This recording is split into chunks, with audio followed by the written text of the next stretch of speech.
Alright guys, a quick one. Here, I'll detail where to find stolen device protection in iPhone.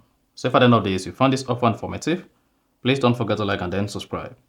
Now to see where stolen device protection in iPhone is, all you need to do is go ahead and open the settings app. On the settings page, scroll down, keep scrolling, locate and click on Face ID and passcode. Type in your iPhone passcode. On the Face ID and passcode page, scroll down, just keep scrolling until you get to stolen device protection. You see that? Click on it. Now to turn on stolen device protection, just go ahead and toggle this on. To turn it off, just go ahead and toggle this off. Mark you, if you want to turn off stolen device protection, you have 1 hour security delay. And after 1 hour, you'll be able to turn it off. But if you want to turn it on, just proceed and toggle this on.